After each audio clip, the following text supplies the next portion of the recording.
didn't have the pen and paper, so I didn't put anything on down. But I think what I want to get out from these 2 days is, after having talked to all of you, which is my plan, and having heard all what you want to say and tell me, I just want to go back with the feeling that it's going to be a long journey these next 3 years. And in a journey, not all days are happy. Sometimes you miss the connection. Sometimes you eat in a crap restaurant. But the thing that we remember about journeys is not necessarily the place we visited, but the people we were with. So the feeling I want to take back home with me is that I will not be alone in this journey. So I hope I will get that feeling by the end. Now,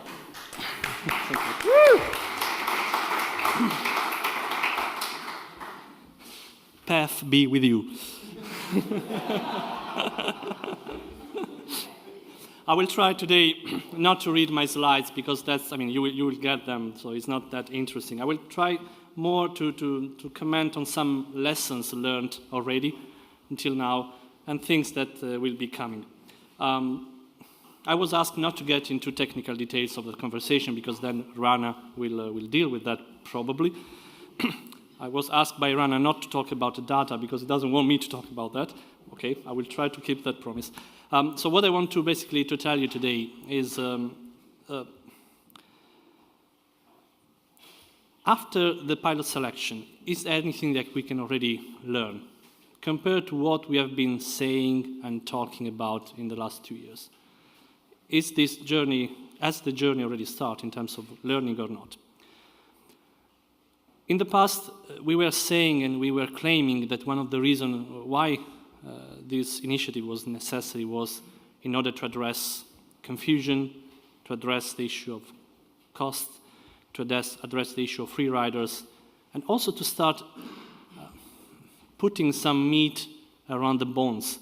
We keep talking about being green, being greener, being sustainable, and we know that most of the time we don't know what we are talking about because we don't know what is green. We haven't get in these 300 years continuous improvement got to a way to define when a product or a service is green and what is gray.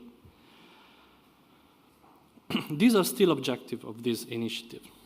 This is more a vision than really a final objective that we want to get. I think some of those can be also achieved as a target, but they have to be considered as a vision.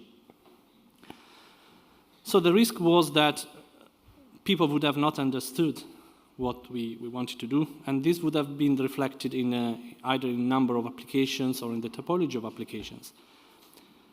And we saw that that was not the case, as we will see later when talking about who applied and where from. But we really got the first confirmation that this initiative was necessary. And we also are starting to get the first confirmation, for example, that by implementing the things that we are putting on the table, cost can be cut. This is one of the things where our opposers, and we have plenty outside this building, are attacking us, saying, look, this is going to make things more complicated, this is going to increase costs, this is going to be a nightmare for SMEs, small medium enterprises. Well, we know by experience, and we know looking at studies that have already been implemented by using our approach, that the issue of cost, for example, it changes a lot if you are starting from zero and then you have to implement all these things, or if you have already some experience. And in particular for the industries who have already experience, who are already doing their assessment with different ways, by implementing this approach, by implementing their own PFCR or FSR, they are coming back to us and tell us, look, just by doing that, I'm cutting 30–40% of my cost. And that's a huge amount. And we haven't set up all the things that we need by the end of the process. If everything is going to be as we thought, this cutting cost will be even higher than that. So we are still very much convinced that this is the right way to reduce cost. Most of the initiatives are here today with us. So as you know, this is not a competition. We are not competing with our initiatives. We are trying to help each other. And that was a wonderful atmosphere yesterday in the network meeting in the IMSI, because really there you have all these people around the table, and they are not hiding things in their drawer. They are just sharing experiences, learning one from the other. It's really, I think it's kind of breakthrough in the way we have been collaborating in the past. Just to mention one example, I don't want to be just one example among others. The Sustainability Consortium. People were trying to put us in competition, saying, okay, who is going to win, who is going to fight harder against the other? We are collaborating very well indeed with the Sustainability Consortium and with all the other initiatives. There is a great atmosphere there, and there is really added value in working together. So we came out with this communication and with the method and with the pilot phase. And the pilot phase is really important to us, because in the pilot phase, basically, this little kid who is growing, as one of you was saying, now it's time to understand if this kid has to go to the university and then become a leader, or it's better if he finds maybe something else to do in life than bothering people. So these are the objectives of this pilot. This is really a test for us and a test for you. Mark Goodcope, I don't know if he's in the room today, probably not, but he told me that this is probably the time in the life of the LCA community where they have the chance to prove to the world that what they have been preaching for years is something that can really be implemented to change the way we produce and make our world a little bit more sustainable. He says if we fail this time, we will lose our credibility as LCA practitioners. And this is the beauty, but also the risk of this initiative. So it's going to be very important how we all together manage this process.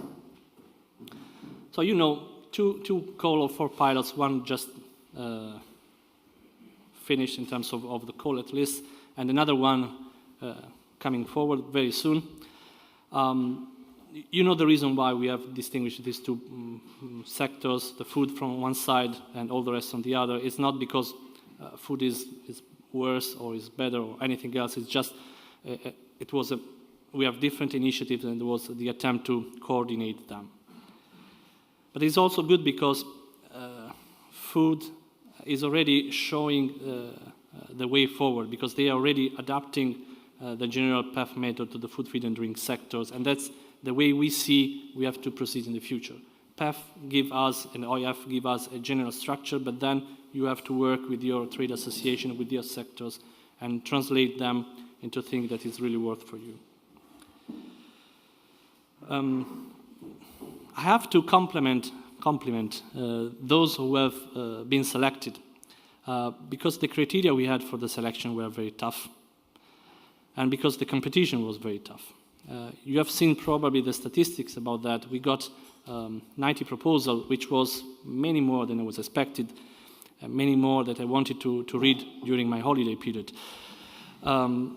But it's also the confirmation that industry was very much interested and trust what we were trying to do. And as you see, well, you can't really see here, as you might read in this slide, the distribution of sectors was also interesting, because it starts to tell you, okay, where really there is a need to work. By looking at this, you might think that, okay, textile, there really needs something to be done, because 16 out of 90 proposals were coming from textile. Is that really the truth, that there is a need there to work, or it is this just the mirror that a lot has already been done in textile? So they are very much advanced. They really want to complete the work they've been doing through the European initiative. Maybe in this case, it's rather the second option than the first. But then you might think, okay, what about all the other sectors, all that where we have only one pilot? Does that mean that they don't want to do anything? They have been laggards, so those are the sectors that you want to target, not deal so much with textiles. So there are different ways of reading these numbers. I think they are both wrong, probably, especially because they come from me. I think the lesson that we can learn from here is that there is a widespread need in all sectors for some work. Because you can't really see only one or two sectors there. You can really see a very widespread range of sectors, from shampoos to stationery to refrigerators. So this is, to me, a first confirmation that it was the right decision not to target a single sector and say, okay, we will start working on construction products only, and then we see what happens. Because there is really a need from the market. And then we can look at, okay, from which countries did the application came from. And this was also very interesting information for me. We were expecting a huge number of applications from France, because France was paving the way in this area. And indeed, that was confirmed. 11% of applications came from French either organization, industries, SMEs. What I was less expecting was, for example, that some other countries where there hasn't been so much initiative ongoing would have applied. For example, Spain with 8%. I mean, Spain is not known for already taking initiative in this field, but it seems that industry maybe is more willing than other associations to contribute, or to even the government itself. And it was also interesting to see that the big countries are all there very well represented. Big in terms of population, but also big in terms of the industry and the turnover that they have. So Germany is there, Italy is there, UK is there. You might look at the 20% for multinational and say, okay, so this is a game for the big boys. They are driving the exercise, so there is no point for the others to be in, because they will be leading and steering. I don't think that is the case. This is just a confirmation that when we were saying, look, this is an issue that has to do with the market, with internal market in Europe and with supply chain outside Europe and in the world, this is just a confirmation of that. If multinational bought into these exercises because they understand that for them it's much better to have a single approach geographically wide than having the 28 that we will be experiencing in Europe if we don't take any action. And probably in Asia it's going to be the same, and sooner or later the United States will start taking similar approaches, especially now that we are starting, you know, the dialogue between Europe and the United States to create a single market there. These things will pop up very soon. And then I was very, very happy about the 7% of applications coming from Asia. That, I think, is one of the two numbers that I really like most. The other one will be the next slide. Because Asia is a very important market, of course, but also because in the past we had some communication problem with Asian partners, where sometimes we, as Europe, were sending the wrong messages to them. And this created some also geopolitical difficult situation. It seems this time that we made a better job to explain to our Asian friends what is this about, and they decided to believe in what we are doing, to trust us and to apply. And for example, one of the pilot is an entirely Japanese-led pilot, the one on IT and data service, and we are very much looking forward to work with them. And on this slide you will find the second number that I really love. It's that little 21% on SMEs. I grown up in the LCA community with people telling me LCA is for the big boys, SMEs just get crazy with LCA, they don't know what it is, they will never use it, it's just you make their life difficult. Well, it seems that's not the case. It seems there are a lot of SMEs who know already what LCA is, who are using LCA, who wants to step in the exercise to even know it better. So I'm really happy about that 21%. And it's also, the thing that I'm less happy is the little 1% for NGOs. They are the second probably weak stakeholder in this exercise, or supposed to be weak stakeholder. And indeed that was a confirmation during the pilot. Not many NGOs are part of technical secretariat. so the leading people. Maybe only 1 or 2 cases we have them. Probably we have them in the photovoltaic and in the retailer OEF. So what we are considering as an adjustment for the second call, nothing has been decided yet, but we might introduce the requirement that an NGO has to be part of the technical secretariat, at least as a preferential requirement. So who are the pilots? I will not read through, I just want to mention some where there are specific interests. For example, we will have 2 on construction products. For those of you, we have pipes and thermal insulation. These are particularly important pilots because as much as people were trying to put ourselves and sustainability consortium one against the other, there are people who are really enjoying trying to put ourselves against the TC350, which is the ISO committee who has developed the 15804, which is the standard for construction products. Well, we don't see this as a competition path against 15804. We think there are things that can be improved in that standard, and for sure there are things that can be improved in our standard. Or it's not a standard, in our method. So we want to use these pilots just to show which are the things that can be changed so that in the next revision the standards and the method can be aligned and become a single one. We are very happy that detergents is in the pilots because we have been working a lot with them in the past, so we know that they are very good at what they are doing. They have done a lot. Even there, I think there are things that can be improved, and there will be very interesting discussion on ecotoxicity, I'm sure. But I'm very happy that we will be there together. I mentioned the ET equipment, the servers with Japan.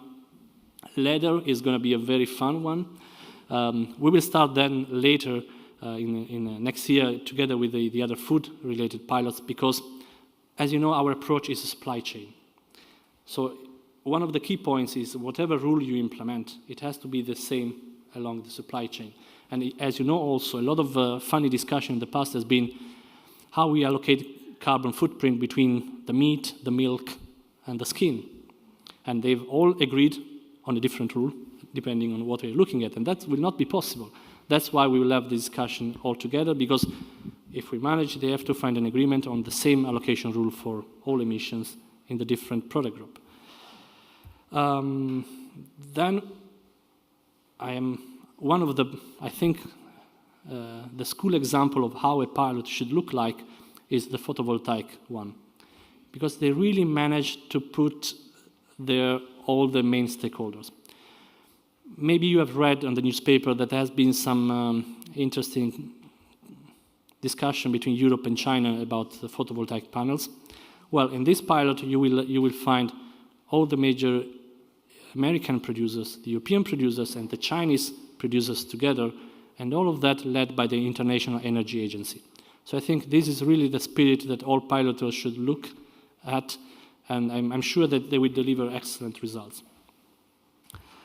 And then we have probably the most difficult pilot, at least from the way I see it, is the one on retailers, the organization environmental footprint on retailers. I know that Carole Dubois will introduce you to this fantastic word tomorrow. OEF in general is something where we are all on more shaky grounds. It's not something where we have been building upon 40 years of experience as we did for PEF and product. On organization, I mean, introducing systematically LCA and LCM into organization is a challenge in the challenge, I would say. And for retailers, this is going to be even more complicated. So I really wish good luck to Carole and the team there, because they will need some. Which are the next steps? For this current pilot, you will find dedicated web pages in the coming 2 weeks, where you will be able to get more information on the pilot, and also you will be able to register as a stakeholder. There will be the first meeting of the steering committee in 2 weeks' time, 21st of October in Brussels. The 4th of November will be the official starting date for all pilots but 2, the thermal insulation one and the leather, because they will be started together with the food-related pilots. And then the first milestone for you, for those who want to contribute as stakeholder, will be a physical consultation meeting, so a real, not a virtual, but a real meeting, which will take place in Brussels between February and March. Each pilot will have his own meeting. So if you want to be involved in all the 17th, you have to book 17 days in Brussels between February and March. Next steps, other next steps. So what the technical secretariat are expected to do in the coming weeks and months before the first physical meeting. We will send more detailed information in the coming days, but this is more or less.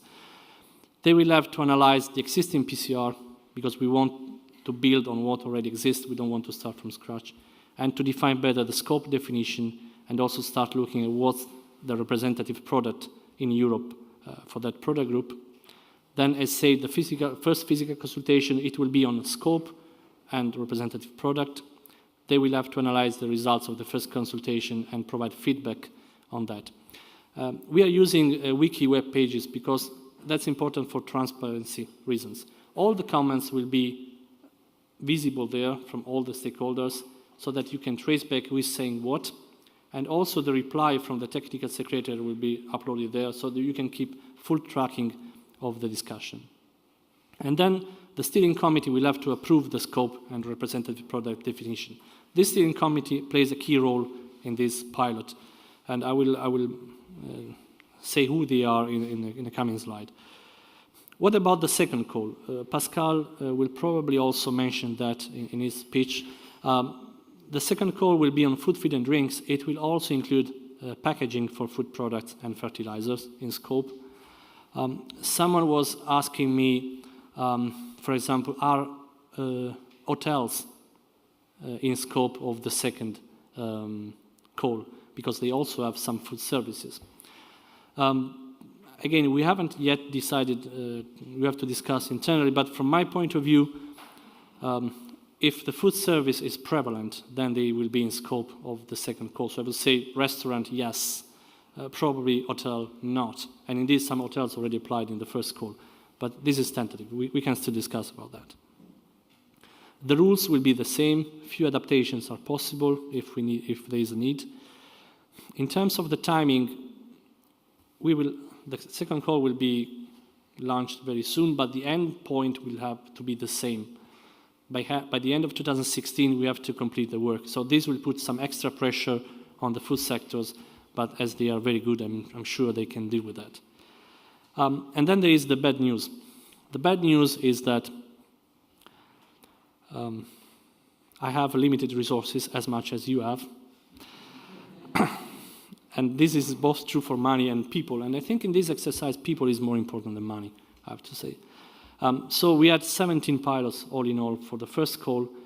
Unless I get extra people and extra money, and I don't see that coming, I will only be able to have 10 more pilots in the second call. And 3 of these will be led by JRC. That means that industry will only have 7 pilots for them. So the steering committee, they play a key role because they will be looking at all the pilots. They will ensure consistency among the different pilots. They will monitor it. They will take some key decision in terms of the scope and in terms of, at the end of the process, if all the rules have been satisfied, so the final deliverable is in line with what was expected. And they have to solve conflicts, if there will be any. Maybe not, but I think so. Okay. Composition of the steering committee. So who will be sitting on the 21st of October, and then we plan to have a meeting every 2 months, so at least 5-6 meetings per year. The Commission will chair and will provide the secretariat to the steering committee. We will have all member states sitting there, so 28 member states. We will have the candidate countries, Montenegro, Serbia, former Yugoslav Republic of Macedonia and Turkey. We will have the EFTA countries, Liechtenstein, Norway, and Switzerland. Then we will have 12 associations who were already part of the IPP-SCP working group. So they are ANEC, BEUC, so they represent more the consumer. Business Europe, SAN, so standardization body will be sitting there. ECOS, which is again another NGO related to standardization. Trade Union Association, Retailer Association, Eurochambers, Eurocommerce, EEB, so NGO, EEP, and EUAPME, so also small medium enterprises. Then we will have 1 seat for the SCP Food Roundtable, and then 1 seat for each pilot. including those led by GRC. So as you can see, the steering committee is not going to be dominated by the Commission at all. Well, we are only one vote. And it's not going to be dominated either by member states, because at the end of the day, if you count all the other associations, there are more than 28. So we think all in all is quite a balanced steering committee where all the different interests will be represented. In terms of timeline, as I said, in November we start the pilot. Second call, the target is to publish it either on the Christmas day, under the tree, or just after. and to have it, a deadline for application probably March, selection of calls in April, starting date at the latest June 2014. And all the pilots will have to be completed by 2016. Why is that important? And this is my last slide. It is important because, as I said, this is a journey that has to bring us to the point where we can understand, okay, we have done this, we have tried. Now, can we use it? And when we say use it in Brussels, we mean, can we internalize it into policy making? We will take that decision not earlier than 2018, because in 2017, two important things will happen. On one side, we will work within Commission services, analyzing the results. We will do our own internal assessment.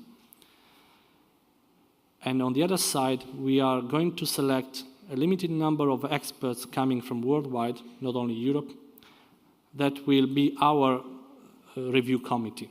So they will look at the pilot during the entire working of the pilot and at its results, and they will tell us, okay, guys, this worked well, this please forget because it's not going to work. And once we will have those two reports at the end of 2017, then we will start the policy discussion. That means then we will look at all the different range of product policies and organization policies that we have, and we'll start looking one by one, where can we use elements of this work and into those policies, and where we cannot. And then we will also take a look, a more broader look, and think, okay, do we need some extra policies that we don't have in order to fill the gap in the puzzle of the product policies? We think so for the time being, but we still haven't taken a deep look into that. And then we will start the consultation with member states and with all the other stakeholders. If we have to translate that into timeline, that means that in practice, no legislation, if any, will appear before 2020. Now, again, the question is that too far in time or too early, or is just right about? That depends who you ask to. If you ask probably to Ewan, he will tell me, oh, that's okay, so we have time to better understand, to prepare ourselves, to be ready for that. Maybe if you ask to an NGO, they will tell you, oh, but that's too far, by 2020 things will be changed, we have to take action immediately. So it really depends who you ask the question to.